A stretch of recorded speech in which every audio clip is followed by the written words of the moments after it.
जिन प्रॉब्लमों को हम daily face करते हैं उनसे बचने के लिए मैं आपको छोटी छोटी टिप्स बता रही हूँ, जिन्हें यदि आप फॉलो करेंगे तो पैसे के साथ साथ आप अपने समय को भी बचा सकेंगे। तो चलिए देखते हैं इन्हें। टिप नंबर 1, जब भी हम बर्तन धो के इस तरह की डलिया में रखते हैं तो हमारा प्लेटफॉर्म बहुत गंदा हो जाता है पानी से। तो उसकी जगह हम यदि इस तरह का टब यूज करेंगे तो हमारा प्लेटफॉर्म गंदा नहीं होगा और टब में जो भी पानी आएगा उसे हम आसानी से बाहर फेंक सकते हैं। हम कॉफ़ी बनाते हैं तो कॉफ़ी के डिब्बे को अक्सर हम खोलते हैं तो उसमें मॉइस्चर आ जाता है या गलती से हमारी चम्मच उसमें गीली कैसे भी पड़ जाती है, जिससे कि हमारी कॉफ़ी इस तरीके की हो जाती है। तो पहले मैं आपको कॉफ़ी को ठीक करना बताऊंगी कि यदि आपकी कॉफ़ी इस तरह की हो गई है तो हम उसे कैसे ठीक करें, फिर मैं हम वापस से ऐसी ना हो तो उसे भी हम सेव करने का तरीका बताएंगे। तो हमने अपनी कॉफ़ी को निकाल कर एक न्यूज़पेपर में रख लेना है। उसके बाद हम इसके न्यूज़पेपर के ऊपर एक और न्यूज़पेपर रखकर थोड़ा सा हम इसे क्रश कर लेंगे।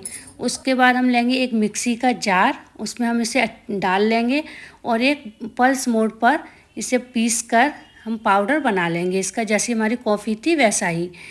तो ध्यान रहे हमें इसे पल्स मोड पर ही पीसना है, नहीं तो ये एकदम चिपक जाएगी। तो यहाँ मैंने इसे पीस लिया है, मैं आपको दिखा रही हूँ। कॉफ़ी वापस से अपने वैसे ही आ गई है जैसी होती है। यदि थोड़ी बहुत ये चिपक भी रही है नीचे से तो हम चम्मच से इसे सही कर लेंगे। बॉर्नवीटा में भी इसी तरह का मॉइस्चर आ जाता है और वो ऐसा ही दिखने लगता है, तो उसे भी हम इसी तरीके से ठीक कर सकते हैं। तो यहाँ मैंने कॉफ़ी वाली डिब्बी ले ली है जिसमें मेरी कॉफ़ी रखनी है। उसमें हम पहले डालेंगे थोड़े से चावल, उसके बाद हम इसमें डाल देंगे कॉफ़ी का पाउडर। तो ये छोटी छोटी टिप हमारे बहुत काम आती हैं।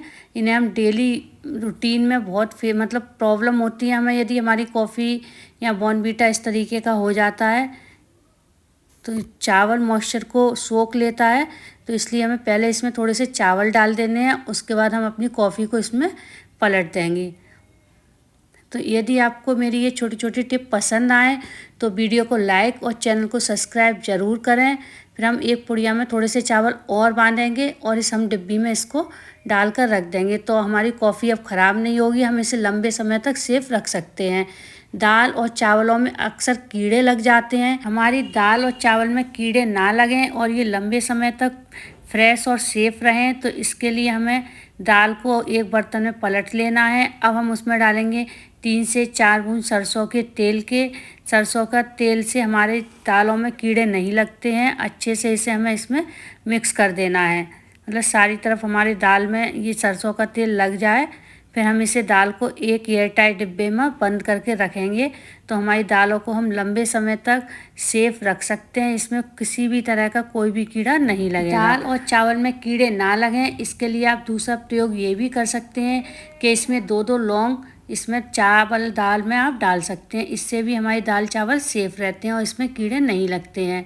बरसात के दिनों में दाल चावलों में कीड़े बहुत जल्दी लगते हैं, तो आप इन छोटी छोटी टिप्पों को ज़रूर फॉलो करें, जिससे कि आप इन्हें लंबे समय तक स्टोर कर सकते हैं। इस दाल मसूर की बोलते हैं, आपके यहाँ क्या बोलते हैं, मेरे यहाँ इसे पेड़े वाली दाल बोलते हैं। तो इसमें कीड़ा बहुत जल्दी लगता है। आप कमेंट में बताएं कि इस दाल को आप क्या कहते हैं। तो मैं इसमें हमेशा सरसों का तेल डालकर ही इसे स्टोर करती हूँ, जिससे कि ये लंबे समय तक चल सकती है। दलिए को आप हमेशा भून कर ही स्टोर करें, जिससे कि ये भी लंबे समय तक चल सके। यहाँ पर चीनी लिए मैंने, आप जिस डिब्बे में चीनी को स्टोर करते हैं उसमें लौंग ज़रूर डाल कर रखें, जिससे कि उसमें चींटी नहीं होंगी।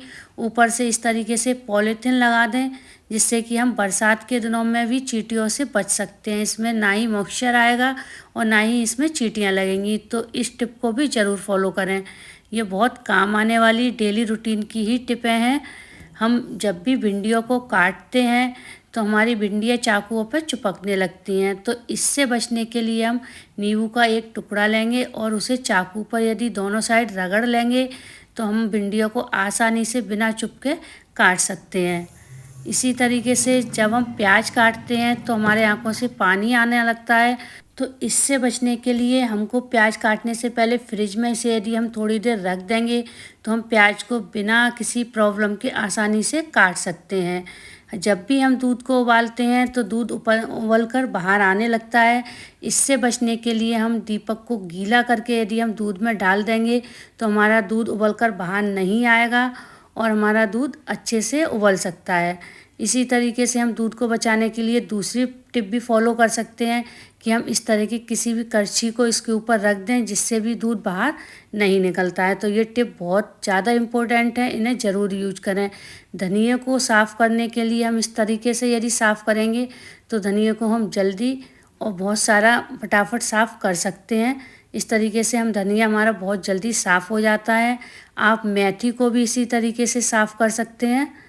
तो इस तरह की आपके पास कोई जाली हो तो इस ऐसे ही आप धनिया को उसमें डालें और फटाफट से इसे साफ़ कर लें। ये धनिया साफ़ करने का सबसे बेस्ट तरीका है, तो इसे भी आप ज़रूर फॉलो करें। और यदि आपको मेरी ये छोटी छोटी टिप पसंद आ रही हो तो मेरे वीडियो को लाइक और चैनल को सब्सक्राइब भी ज़रूर करें। सर्दियों के मौसम में अक्सर हमारी सिंक में घी या हम जो भी मतलब बर्तनों से चिकनाई निकलती है वो जमा हो जाती है, जिससे कि हमारी सिंक में बंद हो जाती है और जिस हमें बहुत सारी प्रॉब्लम होती है। वो जब हमारी सिंक बंद हो जाती है तो हमें दिन में कम से कम एक बार उसमें गर्म पानी ज़रूर डालना चाहिए। इससे आपकी सिंक हमेशा साफ़ सुथरी ही रहेगी। आपकी टंकी यदि गंदी हो गई है, पानी के दाग धब्बे उस पर पड़ गए हैं, तो इसे कोलगेट से साफ़ करें। बिना मेहनत के ये एकदम नई जैसी चमकने लगती है। तो आप इसे ज़रूर इससे ही साफ़ करें। अपने सिंक को भी आप कोलगेट से ही साफ़ करें, तो जितने भी उसमें पानी के दाग धब्बे होंगे वो एकदम साफ़ हो जाएगी। आपकी सिंक और टंकी एकदम नई सी लगेगी। तो इन छोटी छोटी टिपों को आप फॉलो करके अपनी किचन को साफ़ सुथरा एकदम रख सकते हैं। मिलते हैं अपनी अगली वीडियो में छोटी छोटी और नई नई